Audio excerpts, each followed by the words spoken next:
Assalamualaikum warahmatullahi wabarakatuh. Selamat pagi anak-anak. Semoga pagi ini kita dalam keadaan sehat walafiat dan semoga juga kita berharap semoga virus yang ada dan sedang terjadi pada kali ini cepat berlalu sehingga kita dapat melakukan aktivitas kita seperti sedia kala. Selamat datang juga saya ucapkan sudah menjadi keluarga besar SMK Negeri 1 Banyu Putih. Pagi ini kita sedang melaksanakan masa pengenalan lingkungan sekolah atau MPLS tahun pelajaran 2021-2022. Sebelumnya perkenalkan, nama saya Bapak Insanur Rizal, biasa dipanggil Pak Rizal. Pagi ini saya mendapatkan tugas untuk memaparkan tentang wawasan Wiyata Mandala. Pasti kalian bertanya-tanya, apa sih wawasan Wiyata Mandala itu? Wawasan Wiyata Mandala terdiri dari 3 kata. Yang pertama adalah wawasan. Wawasan berarti cara meninjau, cara kita memandang, cara kita melihat, cara tanggapan indrawi kita terhadap sesuatu. Sesuatu ini berarti di sekitar lingkungan kita yang sedang terjadi. Bagaimana cara kita menanggapi apa yang sedang terjadi di lingkungan kita. Selanjutnya adalah wiyata. Wiyata berarti pendidikan. Lalu yang terakhir adalah mandala. Mandala berarti lingkaran, bundaran, bulatan, atau lingkungan kita. Kalau lebih mudahnya itu mandala berarti circle kita, lingkungan kita sendiri. Jadi dapat disimpulkan bahwa wawasan Wiyata Mandala adalah bagaimana cara kita memandang sekolah sebagai lingkungan pendidikan dan pembelajaran. Jadi wawasan Wiyata Mandala ini kita di sini bukan hanya kami sebagai guru, tapi kalian juga sebagai siswa, bagaimana cara memandang sekolah ini itu sebagai lingkungan pendidikan dan pembelajaran. Lalu selanjutnya, sekolah sebagai lingkungan pendidikan dan pembelajaran. Maka karena sekolah sebagai lingkungan dan pendidikan, maka apa sih yang harus dilakukan sekolah? Yang pertama, sekolah mengemban misi pendidikan. Oleh karena itu, sekolah tidak boleh digunakan untuk tujuan-tujuan lain di luar pendidikan. Selanjutnya, sekolah harus benar-benar menjadi ciri khas masyarakat belajar di dalamnya. Karena sekolah sebagai wiyata, sebagai sarana pendidikan, jadi di sekolah itu sendiri harus menjadi sarana belajar dan mengajar antara guru dan siswa itu sendiri. Lalu yang ketiga, sekolah harus terus-menerus menggali, mengenal, memahami, menyadari, menguasai, menghayati, dan menyampaikan nilai-nilai positif yang ada pada sekolah. Lalu yang keempat, sekolah harus menjadi suri tauladan masyarakat sekitarnya karena misi pendidikannya itu. Selanjutnya, bagaimana cara kita mewujudkan wawasan Wiyata Mandala? Ada 5 komponen penting yang harus kita perhatikan untuk mewujudkan wawasan Wiyata Mandala. Yaitu yang pertama, peran kepala sekolah. Lalu yang kedua, peran guru. Yang ketiga, peran civitas akademi. Dan keempat, peran murid. Dan yang terakhir, peran masyarakat sekitar lingkungan sekolah. Jadi 5 komponen penting ini harus bekerja sama untuk mewujudkan wawasan Wiyata Mandala. 1. Peran kepala sekolah. Apa yang harus dilakukan oleh kepala sekolah? Yang pertama, kepala sekolah berwenang dan bertanggung jawab penuh terhadap penyelenggaraan pendidikan di lingkungan sekolah. Jadi apa yang terjadi, apa yang ada di lingkungan sekolah sendiri, semuanya menjadi tanggung jawab penuh kepala sekolah. Selanjutnya, kepala sekolah dihormati dan berwibawa. Artinya, siapapun yang berkepentingan dengan sekolah harus melalui kepala sekolah. Selanjutnya, semua aparat sekolah tidak boleh bertindak sendiri-sendiri, melainkan atas seizin kepala sekolah. Karena sekolah ini menjadi tanggung jawab penuh kepala sekolah, jadi semua yang berada di bawah kepala sekolah itu tidak boleh bertindak sendiri-sendiri. Semuanya harus dengan izin kepala sekolah. Selanjutnya, kepala sekolah melaksanakan program-program yang telah disusun bersama komite sekolah.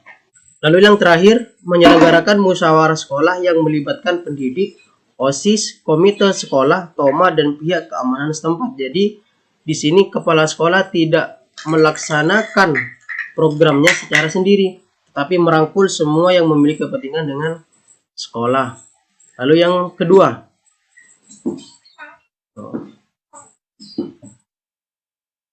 selanjutnya, menertibkan lingkungan sekolah baik yang berbentuk sarana maupun peraturan atau tata tertib.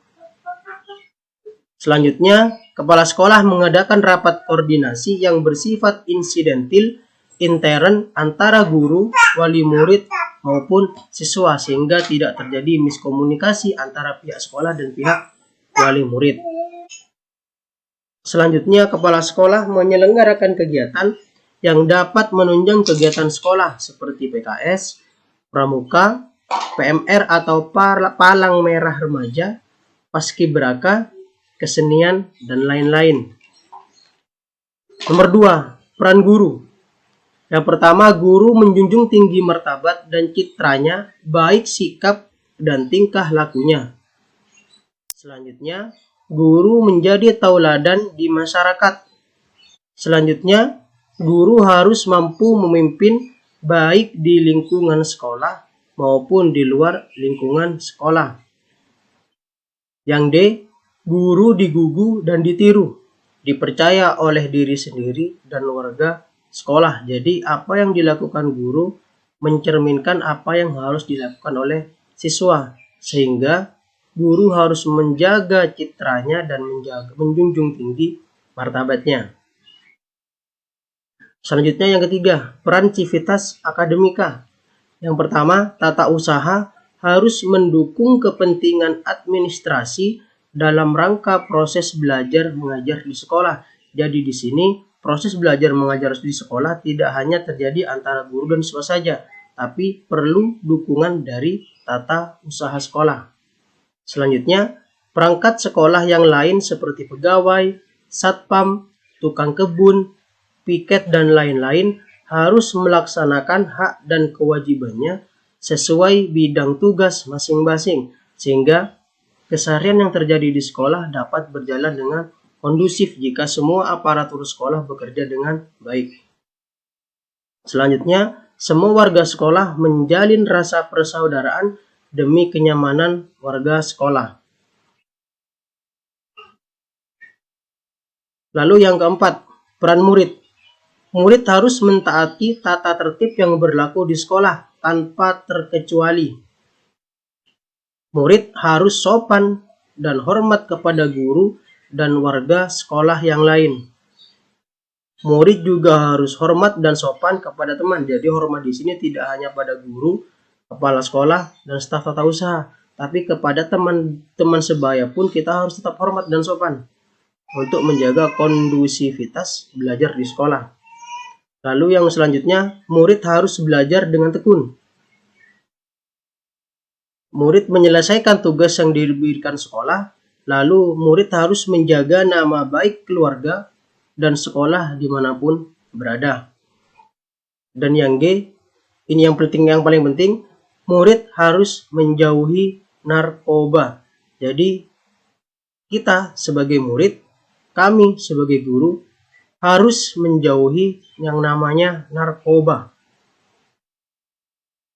Terakhir, murid harus menjaga dan memelihara fasilitas belajar dan mengajar.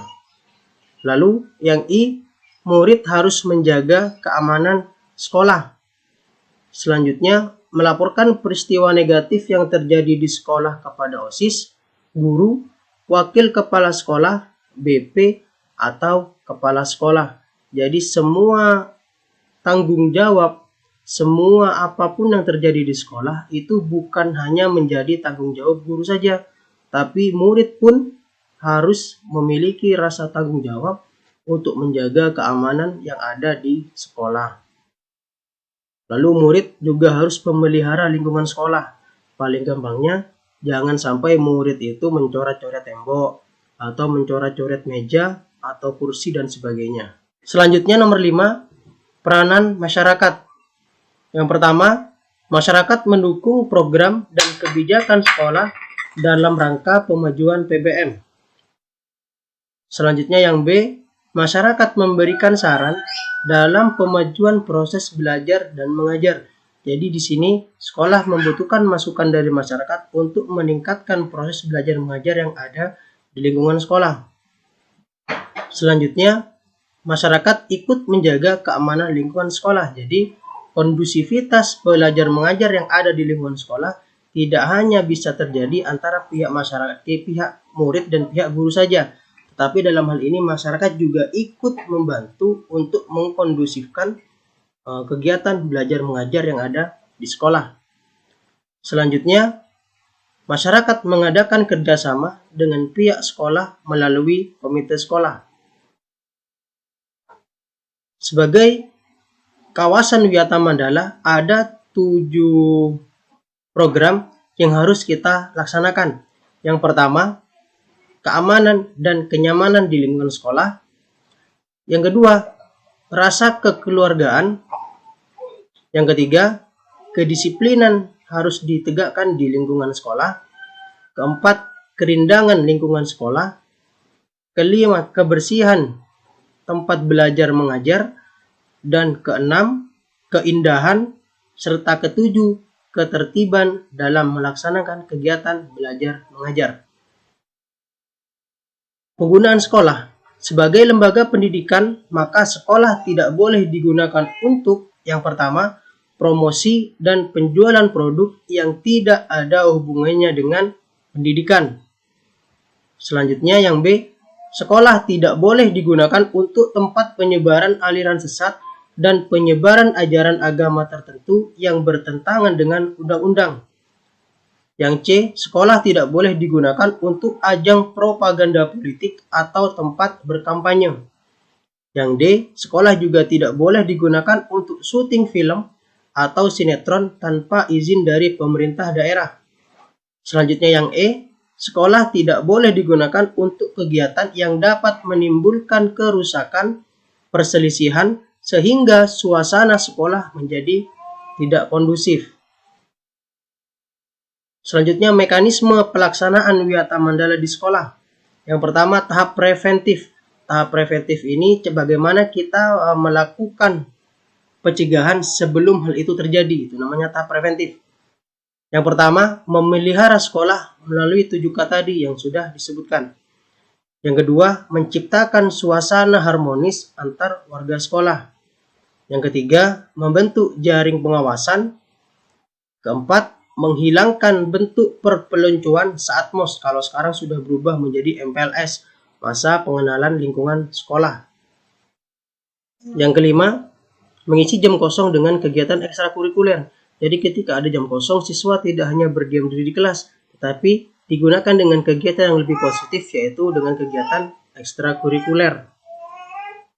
Yang keenam, meningkatkan keamanan dan ketertiban saat berangkat dan usai sekolah. Lalu yang B, tahap represif. Tahap represif ini pencegahan setelah terjadinya sesuatu hal, itu namanya tahap represif.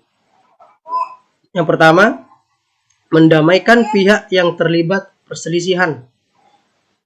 Yang kedua, menetralisir isu negatif yang berkembang. Yang ketiga, berkoordinasi dengan pihak keamanan bila ada kriminal di sekolah. Selanjutnya, penyelesaian kasus secara hukum terhadap kasus yang melibatkan pihak luar sekolah. Selanjutnya yang kelima, mengadakan bimbingan dan penyuluhan. Dan yang keenam, memberikan sanksi sesuai tata tertib yang berlaku di lingkungan sekolah. Cukup sekian dari kami. Semoga apa yang kami paparkan memberikan manfaat bagi kita semua. Terima kasih atas perhatiannya. Wassalamualaikum warahmatullahi wabarakatuh.